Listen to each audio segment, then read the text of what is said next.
Hey, what's up guys? John here. A year ago, I did a video saying that, everyone believes that rents are going to continue to skyrocket forever, and I believe the opposite is actually going to happen. I believe that rents are going to come down in a very big way. And a lot of people disagreed at that time. However, we're seeing some very interesting things happen in the real estate space, the economy, and the world that I think is going to enact my prediction to be 100% accurate and true.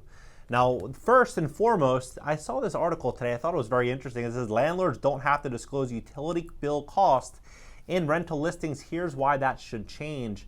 They're pushing this relationship between the landlord to almost act as a guidance counselor for people. What I think is ultimately happening right now is they're trying to bridge this relationship between the landlord and the government, where the government essentially can control the utility bills and the utility cost. And if they take these utility costs up, then what happens to rent? This is my understanding, was that if insurance costs, property insurance costs can be increased and decreased at will, and utility bills can increase and decrease at will, and food prices can be increased and decreased at will, and all life expenses can follow those same trends, how can rents continue to skyrocket if all those things are going to 100% climb in price?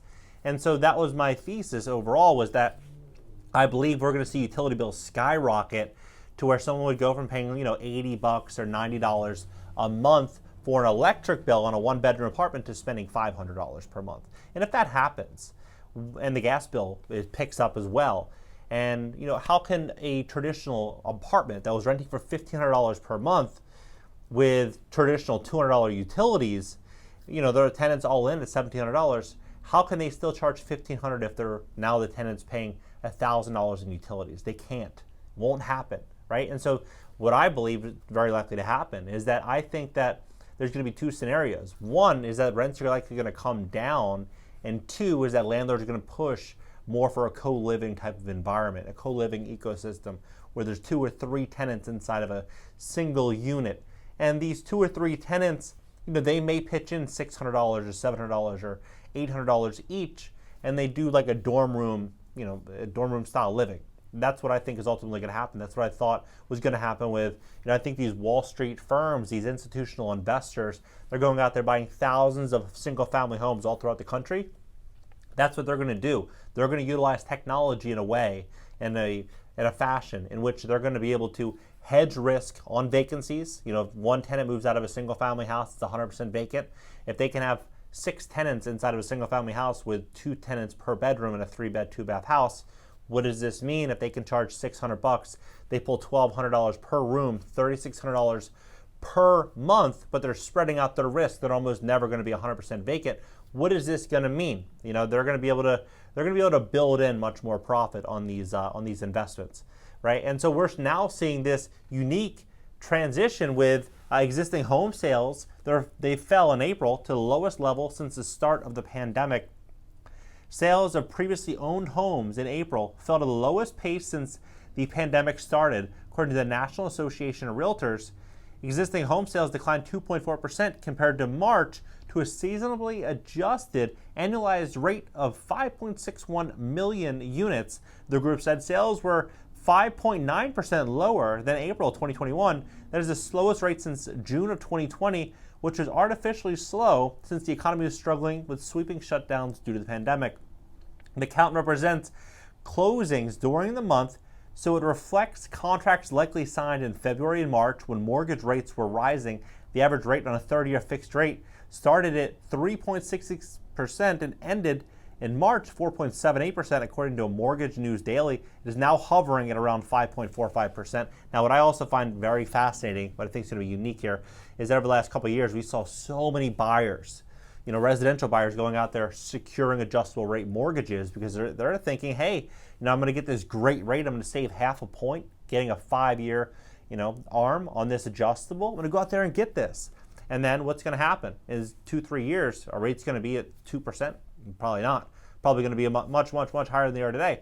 And so if that does in fact happen, then you're going to see a lot of single family buyers unable to refinance their properties. Same with commercial properties. You can't get you'll never really hear about someone buying a large commercial building on a 30-year fixed rate mortgage. They're generally a 5-year, 7-year arm when these people, these investors go to refinance their properties, if in 5 years or 3 years they go to refinance these properties and rates went from like a 3% rate to like, let's say, a 7% rate, but utility bills and insurance skyrocketing, all these other bills, everything is skyrocketing, and rents are obviously going to be reflective of that. What is that going to do to a bank when they're considering to refinance a property? They're going to look and say, hey, your expenses multiplied and cash flows decreased. You bought at an all-time high. We're not going to refinance that building. And that's what I think is ultimately going to happen. I think we're going to see a lot of people underwater on these properties. We are moving back to pre-pandemic sales activity, but I expect further decline, said Lawrence Yun, chief economist at National Association of Realtors, citing that rates are now higher than they were when these contracts were signed. Not only were buyers contending with rising rates, but they saw very little relief in the shortage of homes for sale. Inventory at the end of April stood at 1.03 million homes for sale, which is down 10.4% from April 2021. At the current sales pace, that represents a 2.2 month supply. Tight supply kept home prices higher. Despite rising interest rates, the median price of an existing home sold in April was $391,000, the highest on record, and the increase of 14.8% from a year ago. That median is skewed higher because sales continue to be more robust on the higher end of the market, where the supply is stronger. Sales of homes priced between 100 and 250K fell 29% year over year, while sales of those priced between 500K and 750 was 19%. Sales of homes priced over $1 million increased 16% compared to a year ago. Now, I think those trends are going to reverse. I think that we're going to start to see many more sales in the low price point between 100 and 250K, just because investors are going to see the value is where we're stepping in this recession, or some would call it depression. They're going to want to invest their depreciating fiat currency into land that, the land is probably representative of half of their purchase.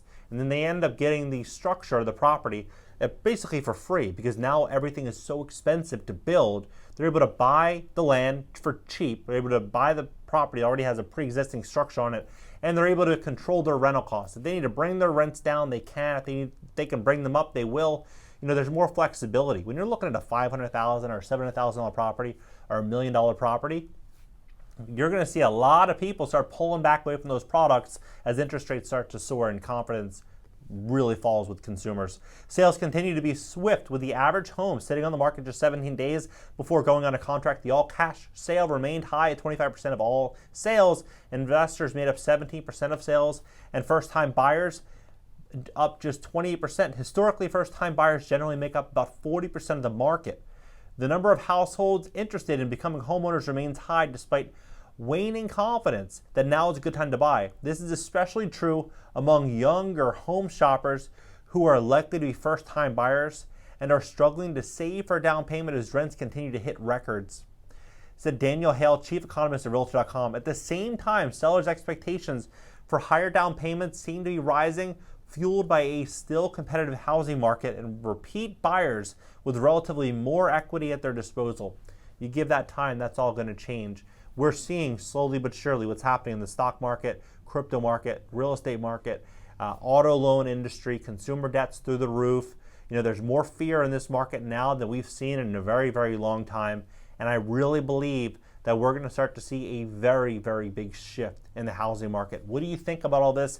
Drop your comments below. Hit that like button, subscribe here. Also subscribe to my second channel. It's going to be an interactive show and a podcast. People are going to be able to call in and tell me about their situations and get advice. And I'm going to be able to, work with people. We're going to be able to look at deals on this TV that I just purchased. It's going to be really, really cool. I'm really looking forward to it. And then also on LinkedIn, Instagram, TikTok, everything's in the banner. I'll catch you guys later.